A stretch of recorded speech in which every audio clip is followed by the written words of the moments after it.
Alright, I'm gonna try to do this again. So this is a video on me making my very first worm farm. I've never made a worm farm before, but it seems kind of like an interesting process, and I've been watching videos of people doing this on YouTube for like the last 2 or 3 weeks, and it just kind of seems like something I want to give a shot. So in addition to it being kind of a weird and cool hobby, my wife and I just moved into this house in January, so about 4 months ago, and as you can see, it's pretty barren. That's my dog. Our neighbors have fairly nice landscaping. These folks here have both pomegranate tree. These folks over here have some vines, and we have a lot of dirt and 2 half-dead trees. So I'm thinking that with a little bit of work, I could probably start doing some halfway decent gardening. I should mention that I live in Phoenix, and we're probably like halfway through May right now, so it's gonna get real hot real quick, so I guess I have like a very limited amount of time to work on this, but it'll be an interesting experiment. So here's what I got. So I got a 5-gallon Sterilite tub. This is pretty small. I've seen a lot of people use things bigger, but I'm just kind of trying this out, so I don't really want to commit to a really big tub. I have some all-purpose organic starter mix. Bought both of these things from Walmart, by the way. And this is basically just filled with peat moss, vermiculite, and some other stuff that I really just don't know anything about. But I've read some people use peat moss as kind of like a starter for their worm farm. I don't really have very much stuff to put in my worm farm. As you can see, this is just some scraps from a salad that we made a couple weeks ago and some eggs I made for breakfast. I'm sorry, a couple days ago. So this has just kind of been sitting in my kitchen, and I kind of need a place to put it, so I figured today was as good of as any to get started. The last thing is my worms, obviously. So again, kind of wanted to start small here, so I started with 45 to 55 count red wigglers from PetSmart, actually. I was really lucky because PetSmart is actually right next door to the place where I bought the tub, which is actually Walmart. So the total between the worms, the organic starter mix, and this tub, I spent, I don't know, like not even $11. So this is a pretty low budget operation, which works out really well because I'm not really trying to spend a lot of money growing worms. So what I've done so far is drill these holes at the top of my tub using a 1564 drill bit, and I'm thinking about drilling them on the side, but I promised my wife that these would not be escaping in our laundry room, so I'm kind of trying to make sure that I have an idea of how much stuff is actually going to go in this tub, just to kind of show you where they're going to be living on a trial basis. This is our laundry room, and I've cleared a nice little shelf here.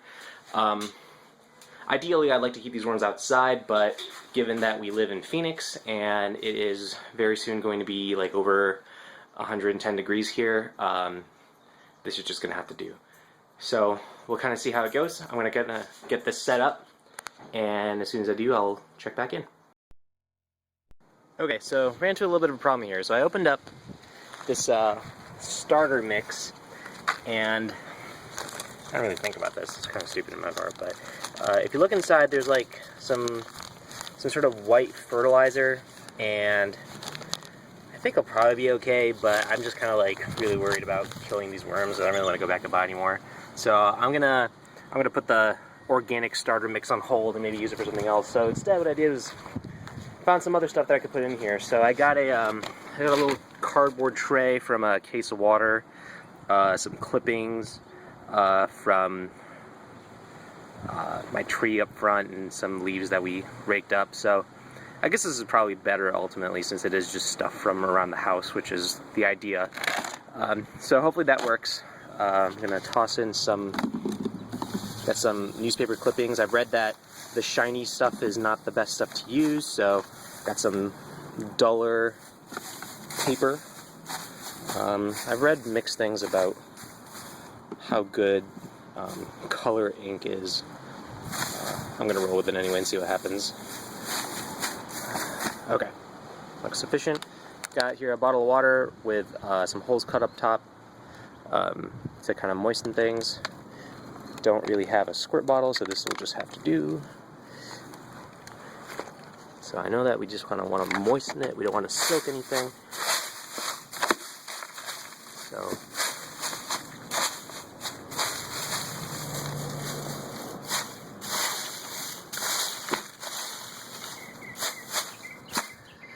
alright, so nice and moist, I think. Just a little more. Alright, it should be sufficient. Don't want to drown them.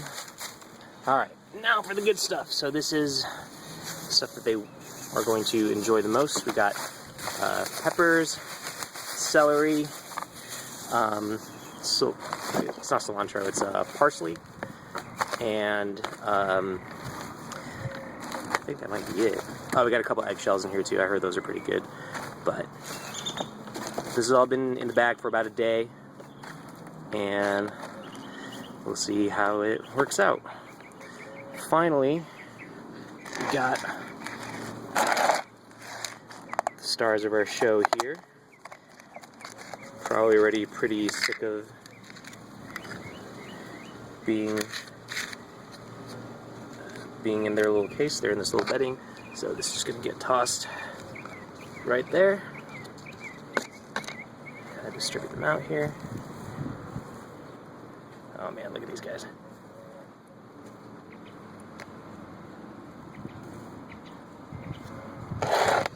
Those are making me sneeze. Now, so I guess the idea is to kind of get them to go down into the bin, and that would require us kind of exposing them to a little bit of light and then moving them down. And then once they're fully down, I think after a few minutes, I'll close the lid and kind of just let them hang. Alright, so it literally took like 2 minutes for these guys to just totally disappear out of sight. Except for a couple stragglers here, it looks like we're pretty much all set. All the worms are making their way down towards the bottom, hopefully enjoying a delicious feast of old veggies, and put a little more bedding here on top just to kind of get rid of it all. And should be moist enough between the vegetables and the water that I put down there, so I'm gonna pop this guy up here and check back in a few days.